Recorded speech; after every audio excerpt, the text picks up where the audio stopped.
안녕하세요. 감독 민병국입니다. 반갑습니다.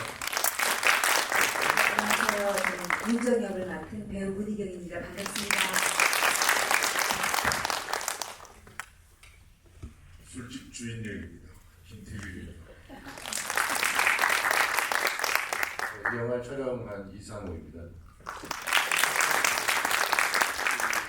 제가 먼저 몇 가지 질문을 드리고 관객분들의 이야기를 듣는 시간을 갖도록 하겠습니다.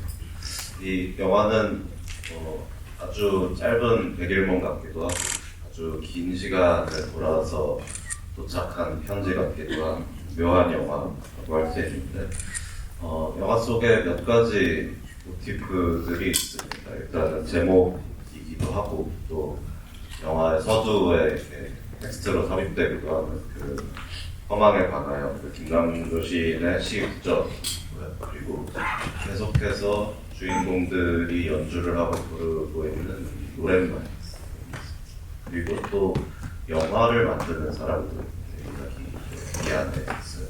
영화, 음악, 문화 이런 것들이 있고 또 그것들을 관통하는 어떤 인상이 있다면 그것들이 모두 꿈과 죽음에 가까이 다가가 있다는 인상이 있습니다. 감독님께 먼저 이 복잡하고 단순하다면 간단하다고 할 수 있는 이 이야기의 출발점을 여쭤보고 싶습니다. 네, 사실 그 출발점은 제가 영화의 맨 말미에 그 성경 구절, 전도서 구절로 바꾸긴 했습니다만 글을 쓰기는 그 금강경 구절을 제가 썼습니다. 금강경에 보면은 금강경을 제가 읽고 나서 그 가장 핵심적으로 느낀 구절은 제가 그냥 느끼기에 그 한 문장을 요약을 저는 할 수 있었는데 그것이 그 삶의 허망함을 알면 곧 열애를 보리라 부처를 벽도를 성도를 하리라 하는 그런 구절이 금강경에 나오는데 거기서 사실은 이제 이 영화가 출발을 했습니다. 그래서 제목을 이제 허망의 관하여라고 짓고 나서 혹시 비슷한 제목이나 이렇게 있나 해서 인터넷을 찾아보니까 그 김남조 시인의 그 허망의 관하여라는 그 시가 있더라고요. 그 내용을 보니까는 또 우연하게도 그 영화하고 잘 맞아떨어지는 부분이 있어서 잘 잤다 싶어서 시를 좀 더 같이 쓰게 됐습니다. 어떤 과정으로 제가 앞서 말씀드린 이런 영화 속의 요소들, 음악도 있고 영화 감독이 나오는 이런 내용들도 있는데 어떤 과정으로 제가 이야기의 전반적인 지금 보시면서 이제 많이 헷갈리는 부분들이 있어서 속으로 좀 제 얘기를 많이 하셨을 것 같은데요. 크게 보면은 이제 말하자면 그 세 개의 꿈으로 좀 얽혀 있다고 볼 수 있을 것 같습니다. 이것도 이제 제가 글을 질문하신 것처럼 이야기를 발전시켜 나가는 과정에서 말했습니다. 힌트가 됐던, 동기가 됐던 그 시인데 이게 16세기 어떤 그 승려가 쓴 그 시라고 되어 있습니다. 시 쓴 사람은 이 사람 저 사람 좀 설이 있는데 하여튼 시 내용은 뭐냐면 제목이 삼몽사입니다. 삼몽사. 세 개의 꿈으로 만들어진 그 노래라는 뜻이죠. 그게 제가 구절은 잘 기억이 안 납니다만 세 개의 구조가 되어 있습니다. 삼몽사. 한 나그네는 주인의 꿈에서 이야기를 하고 주인은 나그네의 꿈에서 이야기를 한다. 그 두 주인과 나그네가 내 꿈 안에서 또 이야기를 한다. 이런 얘기거든요.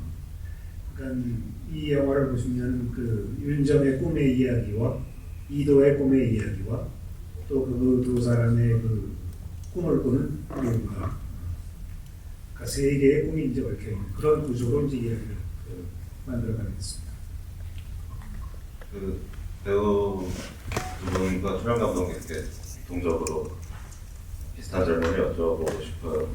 극 중에서도 시나리오를 너무 어려워서 한 5번 정도 읽었다는 대사가 나오기도 하는데 5번을 읽었더니 내 것이 되었다는 이 배우의 입장에서 또 이것을 촬영해야 되는 촬영 감독의 입장에서 시나리오를 처음 읽었을 때의 인상과 또 맡은 배역에 좀 어떻게 접근하고자 했는지에 대해서 좀 어떤 생각들을 가지게 되셨는지 그 부분에 대해서 여쭤보고 싶습니다. 저는 처음에 대본을 봤을 때 정말 이해가 안 가서 진짜 한 서너 번, 네다섯 번 읽어보면서 차츰 그 윤정이라는 인물을 좀 이렇게 생각하게 되더라고요. 그리고 처음에 되게 어려웠어요. 그리고 대사가 느닷없는 대사들도 있어서 때로는 되게 어색할 수 있고 좀 연기력이 좀 이렇게 좀 안 보일 수도 있는 그런 굉장히 그 경계선상에 그래서 감독님한테 물어봤어요. 제가 이렇게 연기하는 게 약간 어색한 게 맞아? 어색한 게 맞는 거래요, 감독님이. 그래서 이게 맞는구나 하고 처음부터 이렇게 쭉 촬영하는 동안에 사실 저예산이다 보니까 짧은 기간 안에 찍었지만 감독님 믿고 감독님이 디렉션 하는 거에 따라서 이렇게 왔던 것 같은데 아까 마지막에 보니까 윤정의 그 아픔을 촬영할 때보다 제가 아까 영화에서 보면서 더 눈물이 나더라고요. 30년 만에 사랑했던 사람을 이제야 그 죽음이란 걸 현실로 받아들이면서 손을 놓게 되는 그 장면이 오히려 영화 보면서 더 그 감동이 오더라고요. 찍을 때는 이게 긴가민가? 현실인가? 이게 꿈인가? 저도 늘 그렇게 이렇게 질문하면서 맞는 건가라고 늘 그렇게 하면서 찍었거든요. 근데 그게 맞는 것 같아요. 네, 뭔가 불확실성의 그런 그 존재를 근데 영화 보면서 그게 답이 나온 것 같아요. 이세경 배우님은 어떠셨나요? 아주 그렇게 많다고는 할 수 없는 분량이지만 무척 인상적이었거든요. 처음에 고를 재상적이라고 없고 들때 주인이었을 때는 무척 친밀하게 다가오다가 다음 장면에서는 또 굉장히 단호하게 야단을 치는 그런 모습들에 대해서 우리 민병국 감독이 하는 영화를 전 작품들 다 알아요. 잘 알아요. 그러니까 저 문희경 씨는 세 번, 네 번을 읽었다는데 저는 한 번만 더 무슨 말을 하라는지를 알겠더라고요. 처음에 받았을 때는 이름도 없었어요. 문신남이에요. 뭐 깡패 같은 거, 덩치 있고 그런 거였는데 이역 저역 맡으면서는 거기 뭐 하는지를 몰랐죠. 왜 아까는 이 역인데 우리는 이 역이냐. 이거 원래 민병국 감독의 스타일이 그러니까 그냥 따라했습니다. 그리고 이번에는 친절했어요, 감독님이. 왜 그런가 하면 그 젊은 분들이 헤어지고 30년 만에 만나게 해주잖아요. 그래서 이번에는 참 친절하다 이렇게 생각했습니다. 주방에서 혼자 소주 마시고 안경 보는 장면은 굉장히 아카데미상 별미상 같은 촬영 감독님은 어떠셨나요? 이렇게 꿈이 뒤섞이고 현실과 꿈의 관계가 좀 모호해지는 이런 영화에 좀 어떤 시각적인 접근을 취하셨나요? 저는 민 감독님하고 세 편의 장편 영화 중에 두 편을 같이 하는 기회가 있었고요. 제가 첫 번째 영화 하고 나서 꽤 오랫동안 영화를 안 했었기 때문에 저는 사실 촬영 전공자이긴 하지만 상업적으로 촬영 논지가 되게 오래된 사람이어서 촬영을 하게 될 거라고 생각하지 않고 있었습니다. 저 여행 중에 갑자기 전화를 받아갖고 다음 달에 영화 찍는다 하셔서 너가 촬영해야 된다고, 그리고 보조 스태프들은 아무도 없이 너가 조명하고 촬영까지 해야 된다 해서 갑작스럽게 설명이 됐는데 옆에서 말씀하신 것처럼 감독님 시나리오를 여러 편 보다 보니까 감독님이 항상 말씀하시고자 하는 맥락은 영상적으로는 좀 달라 보일 수 있지만 항상 그 같은 맥락으로 얘기를 하시는 분이 있어서, 또 감독님의 삶 자체가 20년 전이나 지금이나 너무나 비슷하셔가지고 오래 감독님 겪다 보면 이해하게 되는 부분들이 있거든요.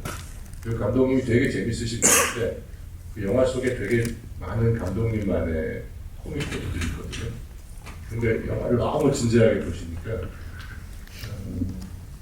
한 번 봐가지고 이해하기 좀 힘드실 수 있겠죠. 그리고 오늘 1년 만에 다시 보니까 참 진짜 촬영 조명적으로 부족한 부분들이 많이 보이는데 한편으로는 짧은 시간 안에 아무 도움 없이 그래도 찍어냈다는 좀 뿌듯한 마음과 함께 또 많은 분들이 같이 보시니까 좀 부끄러운 마음이 많이 들었습니다. 저는 아마 저랑 늘 항상 술에 취해 몽롱이 있어가지고 아마 재정신이 아니었을 거예요. 아마 찍을 때. 제가 감독님한테 궁금한 게, 감독님도 원래 연기를 하고 싶어서 아니면은 여기에 감독님이 직접 출연하셨잖아요.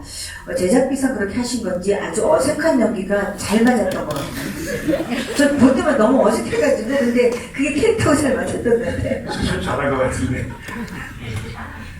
돈이 없어, 돈. 저희가 배우나 스태프들을 다 빼봐야 한 10명 남짓 됩니다. 그리고 8회차에 찍었는데 정말 적어도 초조해서 찍을 수밖에 없기 때문에 다 그냥 이미경 배우님은 특별히 이렇게 저희가 모실 수가 있었지만 운 좋게 다른 사람들은 다 그냥 아마추어 배우들이고 스태프들도 이제 그냥 간의 수공어처럼 만들어드렸습니다. 이경 배우님께서 어색한 연기에 대해서 말씀을 해주셔서 감독님과 이경 배우님께 공통적으로 여쭤보고 싶었던 거는 이 영화에서 확실히 귀에 걸리는 것은 문어체에 대해서 기억할 수 있을 것 같습니다. 일상의 언어, 일상의 한국어는 아닌 분명히 어떤 특정한 규칙과 어떤 일상적인 조건에서 벗어난 상태에서 말하게 되는 조건들이 있어서 그래서 약간 옛날 한국 영화 정말 타임머신을 타고 시공간을 뛰어넘어서 다른 세계에 있는 한국 영화를 다시 보는 듯한 이런 느낌이 드는데 이 부분에 있어서 감독님과 배우님이 어떤 좀 의견들을 주고받았고 어떤 비전을 좀 공유하셨는지 궁금했습니다. 그래서 저는 처음에 되게 어려웠어요. 어려워서 이걸 어떻게 표현할까 또 고민 많이 했고 내가 하는 연기가 맞는지 이것도 늘 이렇게 궁금했었어요. 그래서 감독님한테 아까도 얘기했지만 감독님 제가 하는 이게 연기가 맞아요? 이렇게 뭔가 어색하고 요즘 같지 않은 그런 연기인데 이거 맞는 겁니까? 했더니 그게 맞다고 해서 저는 그 말 믿고 그냥 왔던 것 같아요. 보면은 아마 혹시 구분을 하셨을지 모르겠는데 굉장히 문어체적인 그런 대사가 있는가는 또 아주 일상적인 대사가 좀 뒤섞여 있거든요. 이것이 이제 영화 자체의 테마와 연결을 좀 지어서 말하자면 시간과 공간을 좀 과거와 현재를 좀 뒤섞어내는 그런 의도가 좀 그렇게 연기가 되지 않나 싶습니다. 네. 오늘 영화를 보시고 또 이 이야기를 들어보시면서 궁금한 것이 있으셨거나 컷을 나눠야 된다고 해서 그냥 어쩔 수 없이 그랬는데 저는 좀 빨리빨리 찍으려고 싶은 마음이 있었거든요. 그 컷을 나누다 보면 자꾸 이제 세팅을 해야 되고 시간도 많이 걸리고 돈도 많이 들고 그래서 그냥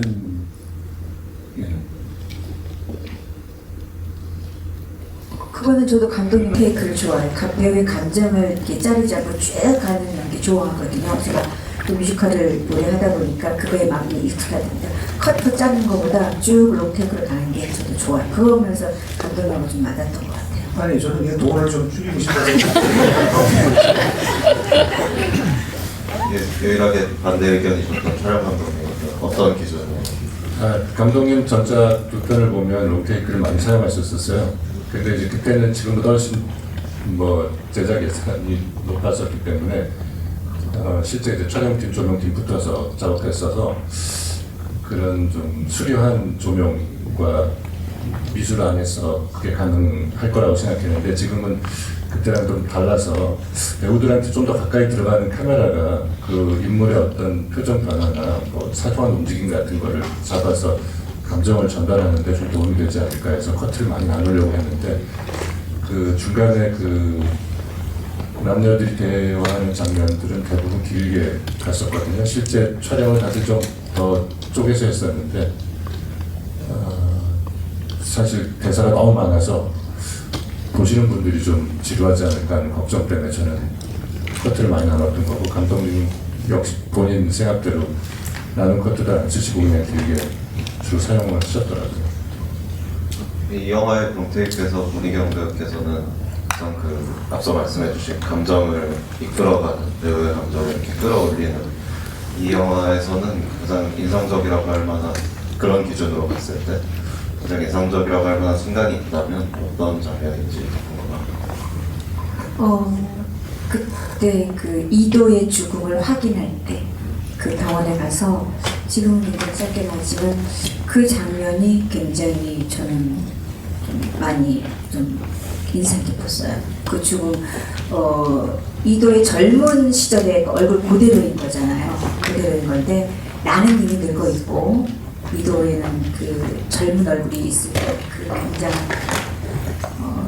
감정적으로 많은 교차가 좀 먹먹했어요. 네. 나는 이렇게 늙어 있는데 내가 과거 30년 전에 살아있던 사람은 그 얼굴 그대로. 네. 그때부터 좋아요. 네, 또 전하실 분 계실까요? 네, 여기 앞쪽에.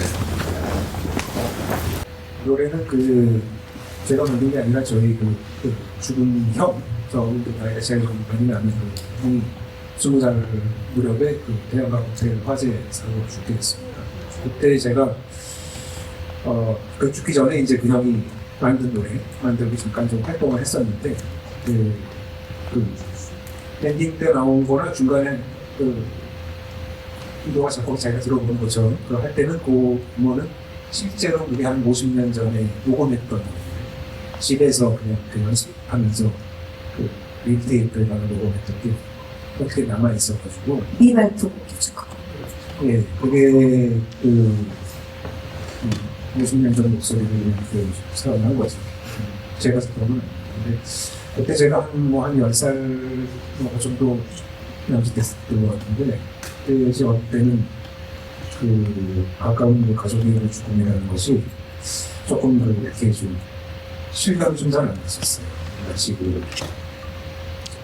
이렇게 헷갈리는 그 영화처럼 좀 흥분스러운 거, 좀 특별히 좀 무섭다거나 비극적이거나 그런 것은 그래서 좀 불안했던 것 같아요. 그 당시에 그 젊은 연예인들이란 노래가 대학가에서 굉장히 그 히트를 쳤던 노래인데, 제 감독님 처음 만났을 때 형님이 쓰셨다는 노래를 듣고 깜짝 놀랐어요. 그리고 두 개의 뒤에 나온 두 개의 미발표곡도 너무나 좋은 곡이라서 우리 영화를 통해서 이 음악들이 좀 또 알려질 수 있는 계기가 되지 않을까, 그런 생각이 들어요. 대학원에 나갔던 것은 이제 그 형 죽고 나서 또 저희 그 중간에 또 다른 형제가 있는데 이제 그 형이 대학원에 나가서 이제 그 열심히 또 알려지게 됐었죠. 그것이 뭐 물어보셨더라고요. 맞아요. 네. 그거는 그냥 제가 그 어떤 신문 기사에서 실제로 그 히말라야에서 그 30년 만에 그 시체가 발견이 됐는데 그게 오랫동안 얼어 있어가지고 그 모습이 그냥 그대로 있었대요. 근데 그게 저한테는 굉장히 아주 그 이상하게 다가왔었어요. 그 30년 전에 죽은 사람이 그대로 그냥 젊은 시절의 모습이 남아있다라는 게, 그게 제가 이제 늘 다른 그 이전 영화에서도 해왔던 그런 그 시간과 공간과 죽음과 삶과 이런 것들의 경계를 좀 무너뜨리는 것 같은 아주 굉장히 그 인상 깊은 그런 그 소재여서 그게 또 영화 만드는데 좋은 그 힌트가 될 것 같습니다. 본인께서 꽤 질문드렸지만 각자의 분야에서 느끼는 바가 있을 테니까 차례대로 한번 감독님 선제 말씀드렸지만 그게 금강경에 제가 느끼기에는 핵심적인 구절처럼 느껴졌거든요. 삶의 허망을 알면 성부를 할 것이다, 또 열애를 볼 것이다라는. 그만큼 이제 그 인생의 허망함이 우리가 흔히 느끼기에 어떤 허무함, 그 부정적인 의미로만 쓰이는 것은 아닐 거예요. 그래서 그걸 본인이 정말 체득한다는 것은 뭐 이렇게 간단한 일은 아닐 것 같긴 합니다. 그리고 그 영화는 사실 제가 아까 촬영 감독이 겸손하게 부족한 점들에 대해서 말씀을 드렸지만 사실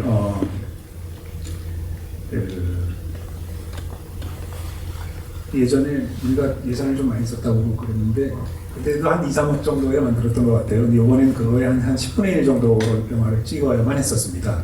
그러다 보니까는 뭐 여러 가지 이제 좀 생략해야 될 부분들이 좀 있었던 것 같은데 거기에 가장 우선적인 게 저로서는 좀 이제 화면이었던 것 같고 영화의 내용이나 주제에 좀 더 이제 집중을 해야 될 상황이었던 것 같은데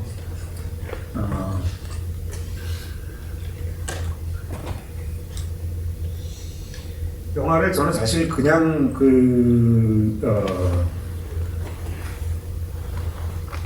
연극은 그 관객이 연극의 산 요소에 하나에 들어간다고 그러죠. 근데 영화는 사실 그런 관객이 요소는 아니죠. 그러면 관객을 생각 안 하고 그냥 왜 만드느냐? 그걸 볼 수 있다면 저는 그냥 사실 그냥 만듭니다. 특별한 어떤 목적이나 바라는 거는 별로 없어요. 그냥 만드는 거고. 그래서 그냥 적은 돈이라도 만드는 것에 가장 우선순위를 뒀었고,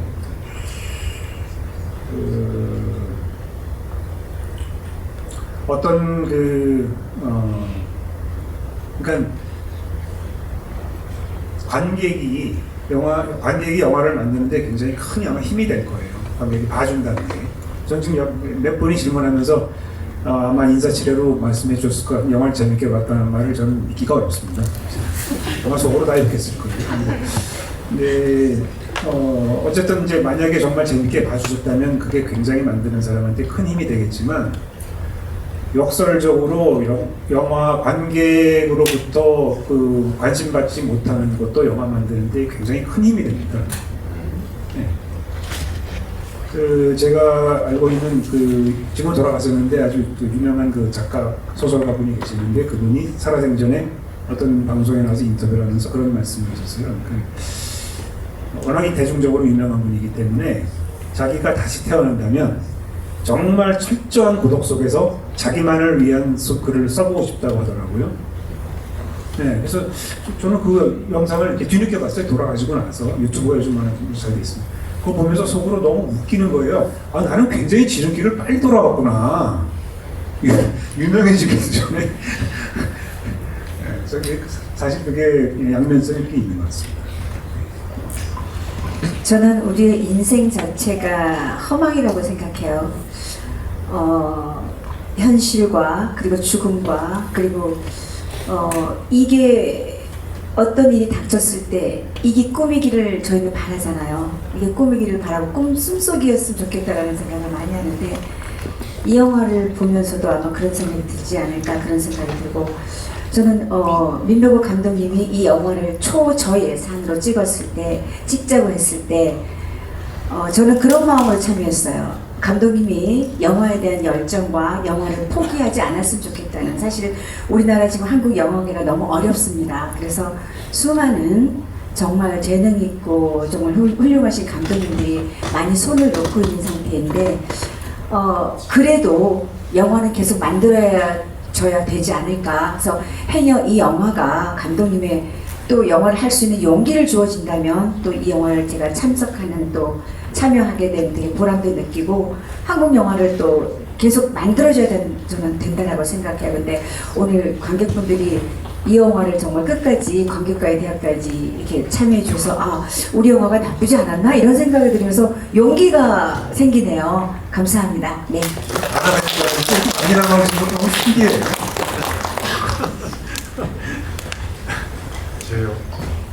저는 민병국 감독의 선배이자 친구입니다. 그런데 하도 많은 시나리오를 보니까 뭐를 하고자 하는 것을 알아요. 그런데 이번에는 간의 수공업에 참여했어요. 간의 수공업하면 다 돈 안 주고 이래 다 나와갖고 지 영화 만드는데 도와라 이래서 즐겁게 도왔습니다. 기사입니다. 질문자께서 예술이라고 표현하신 부분이 사실 뭔지 대부분 분들이 명확하게 모르고 계실 거라고 생각합니다. 제가 질문과 조금 다른 답변을 드린다면 저는 항상 좀 우리가 생각하는 극장에서 볼 수 있는 영화를 만들려고 꽤 오랫동안 노력하다가 결국 못 만들었었는데 이번에 감독님과의 경험을 통해서 다시 용기를 얻게 됐거든요. 거기에는 뭐 대단한 어떤 결단이나 뭐 타협해야 되는 제 자존심을 버려야 되는 뭐 그런 것이 필요하지 않다는 생각을 하게 됐고요. 그래서 제가 이제 그 감독님과 이번 경험을 이후로 개인적으로 작은 영화를 한 편 준비하고 있습니다. 그 아까 말씀하신 분의 질문과 조금 닿을 수 있는 부분이라면 본인이 하고 싶은 일이 있으면 그냥 하면 되는 것이 아닌가. 저도 그런 각오로 지금 제 작품을 준비하고 있습니다. 답변이 됐는지 모르겠네요. 슬슬 이제 속마음들이 나오기 시작하신 것 같아요. 짜증스러운 거는 뭐 저런 짜증스러운 남자가 있는 거는 그 동서고금을 방문하고 늘 존재했던 것 같습니다. 뭐 특별히 뭐 애쓰지 않아도 짜증스럽게 하는 거는 뭐 어렵지 않았을 것 같고요. 뭐 노래는 좀 필요했습니다. 예, 노래는 원래 좀 오디션 공개 오디션으로 뽑았거든요. 아마추어 배우들 중에서 무명 배우들 중에서 이제 공고할 때 이제 노래나 이런 것들을 좀 알고 싶다니까는 영상을 하나 보냈는데 분위기 있게 잘 하더라고요. 이제 그 전문적으로 노래한 친구는 아닌데 예, 괜찮았었어요. 필요했던 것 같습니다.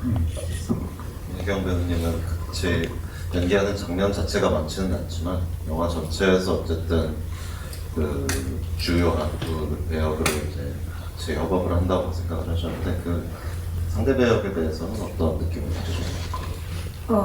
이도 역을 맡았던 그 친구는 사실 연기 경력이 많지 않은 신인이라고 얘기할 수 있는데 굉장히 신선하고 낡아서 연기가 좋았어요. 그리고 저랑 같이 호흡 맞출 때도 잘 맞았고 이 친구가 뭔가 이렇게 여백의 도화지 같은 친구예요. 원하는 대로 같이 소통하는 대로 연기가 나올 수 있는 저는 우리 작품 속에서 화망에 관해서 이 이도 역을 맡은 우리 신준호 분이 굉장히 잘 맞는 역이고 잘했다라고 생각해요. 그리고 노래도 적당하게 연습할 때보다 이렇게 화면에서 보니까 노래 목소리도 굉장히 매력적이고 굉장히 잘 부르네요. 훨씬 더 잘 부르네요. 네.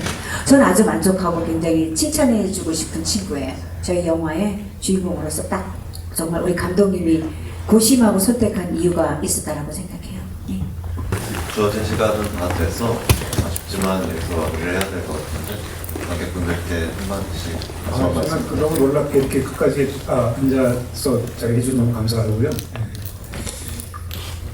마음껏 욕하셔도 괜찮습니다. 감사합니다.